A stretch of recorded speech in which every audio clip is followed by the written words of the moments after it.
देख रहे हैं न्यूज फॉर नेशन और मैं हूं प्रियदर्शन। बिहार में विधानसभा चुनाव के ऐलान के बाद से ही एनडीए में सीटों के बंटवारे को लेकर के अलग अलग किस्म की रस्साकसी का दौर चल रहा था और यहां तक कि एनडीए में जब सीटों का बंटवारा हुआ और नीतीश कुमार की पार्टी को 101 सीटें लेने के लिए तमाम तरीके की सहमतियां बनी, तो उसके बाद कहा गया कि नीतीश कुमार नाराज हो गए हैं और उनकी नाराजगी का एक बड़ा कारण चिराग पासवान रहे। चिराग पासवान को लेकर के बताया गया कि चिराग पासवान ने जदयू की उन सीटों पर दावा ठोक दिया था जिन सीटों पर अब तक जदयू परंपरागत रूप से चुनाव लड़ती रही है। यहां तक कि नीतीश कुमार के मंत्री जिन सीटों से चुनाव जीते हुए हैं, यहां तक कि नीतीश कुमार का गृह क्षेत्र नालंदा, जहां से लगातार नीतीश कुमार अपने आप को मजबूत किए हुए हैं, उस इलाके की सीटों पर भी चिराग पासवान ने दावा ठोका था। तो चिराग पासवान को अब नीतीश ने बड़ा झटका दिया है और एक नहीं, दो नहीं, तीन नहीं, बल्कि जिन जिन सीटों पर जदयू की सीटों पर चिराग ने दावा ठोका था, उन तमाम सीटों पर नीतीश कुमार ने फिर से अपनी मनमर्जी चलाई और वही हुआ जो नीतीश चाहते थे, यानी कि लोजपा रामविलास को बड़ा झटका देते हुए, चिराग पासवान को बड़ा झटका देते हुए नीतीश कुमार ने उन सीटों पर नामों का ऐलान कर दिया।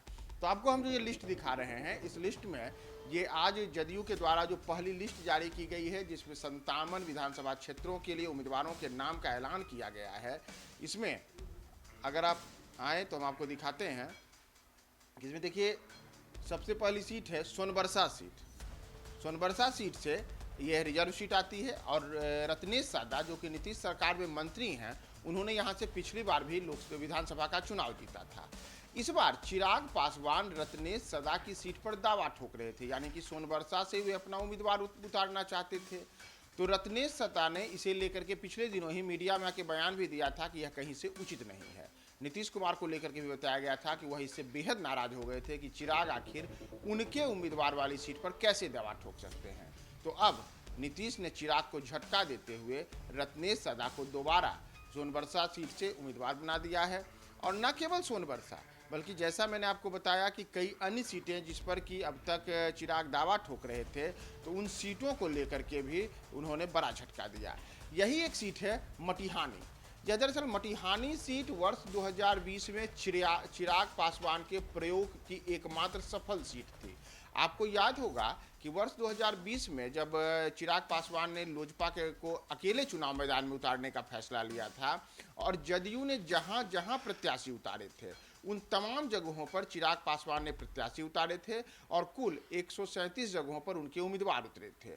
तब तमाम जगहों पर चिराग पासवान के प्रत्याशी हार गए थे और केवल एक सीट मटिहानी ही रही थी जहां से राजकुमार सिंह ने जीत हासिल की थी। राजकुमार सिंह उस इलाके से आने वाले एक दौर के बाहुबली माने जाने वाले कामदेव सिंह के बेटे हैं। तो कामदेव सिंह के बेटे राजकुमार सिंह ने वहां से जीत हासिल की और लोजपा के टिकट पर एकमात्र इकलौते विधायक बनने वाले सफल रहे। लेकिन उसके बाद नीतीश कुमार की पार्टी ने, जदयू ने खेला कर दिया और राजकुमार सिंह को चिराग के पाले से तोड़ करके अपना तीर थमा लिया। तो राजकुमार सिंह ने फिर बाद में जदयू के विधायक हो गए। तो इस मटिहानी सीट को लेकर के भी चिराग पासवान ने दावा ठोका था कि पिछली बार यहाँ से हमारे उम्मीदवार जीते थे, तो इस बार भी हम यहाँ से उम्मीदवार उतारेंगे। लेकिन नीतीश ने उनकी यह शर्त भी नहीं मानी और मटिहानी से राजकुमार सिंह को टिकट दे दिया है दोबारा। फिर आइए अलौली की सीट। यह अलौली की सीट है जहां से रामचंद्र सदा को उम्मीदवार बनाया गया है। अलौली सीट भी रिजर्व सीट है। इस सीट पर चिराग पासवान के पिता रामविलास पासवान लंबे अरसे तक अपने परिवार के कई लोगों को चुनाव लड़ाते रहे हैं। इस बार भी रामविलास पासवान के भाई पशुपति पारस को लेकर के बताया जा रहा है कि वह अपने बेटे को इस सीट से चुनाव मैदान में उतार सकते हैं। तो यहाँ पर चाचा भतीजे में लड़ाई होती, यानी कि पशुपति पारस और चिराग पासवान के बीच में अगर चिराग के उम्मीदवार यहाँ उतरते तो उस मौके को भी नीतीश कुमार ने पूरी तरीके से खत्म कर दिया है और अलौली, जहाँ से जदयू के उम्मीदवार पहले भी चुनाव मैदान में उतरते रहे हैं, वहाँ से इन्होंने अपने रामचंद्र सदा को उम्मीदवार बना दिया है। इसके बाद एक और सीट है नालंदा जिले में आने वाली राजगीर सीट। यह सीट भी अनुसूचित जाति के लिए आरक्षित सीट है और यहाँ से कौशल किशोर विधायक रहे हैं। तो कौशल किशोर को एक बार फिर से नीतीश कुमार ने मौका दे दिया है। दरअसल राजगीर सीट को लेकर के ही बताया गया था कि नीतीश कुमार सबसे ज़्यादा नाराज हैं, क्योंकि वो उन्होंने सार्वजनिक तौर पर शायद अपने जो उनके नेता हैं उन लोगों को कहा था, जदयू के नेताओं को, कि कैसे आखिर आपने नालंदा की राजगीर सीट चिराग पासवान को देने पर सहमति जता दी, जबकि यह सीट परंपरागत रूप से समता पार्टी के जमाने से मेरे पास रही है, यानी कि जदयू के पास रही है। तो नीतीश कुमार ने वहां पर भी चिराग को झटका दिया और कौशल किशोर को यहां से एक बार फिर से उन्होंने उम्मीदवार बना दिया है। तो इस प्रकार से नीतीश कुमार ने 1 नहीं, 2 नहीं, 3 नहीं, बल्कि 4-4 विधानसभा की सीटों पर एक बार फिर चिराग पासवान को झटका दिया। और वर्ष 2020 में जहां चिराग पासवान ने नीतीश कुमार को कई सीटों पर हराने का काम किया था, तो वहीं इस बार नीतीश कुमार उनकी एनडीए में 1 नहीं चलने दे रहे हैं और फिर अपनी मर्जी से ही तमाम सीटों पर उम्मीदवार उतार रहे हैं। तो यह चिराग पासवान को सीटों के घोषणा के साथ ही जदयू का सबसे बड़ा झटका है। सूरज की पहली किरण के साथ जाग उठा बिहार,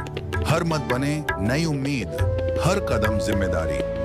न्यूज फॉर नेशन की अपील, 6 और 11 नवंबर को घर से निकलें, वोट करें और अपने भाग्य विधाता खुद बने।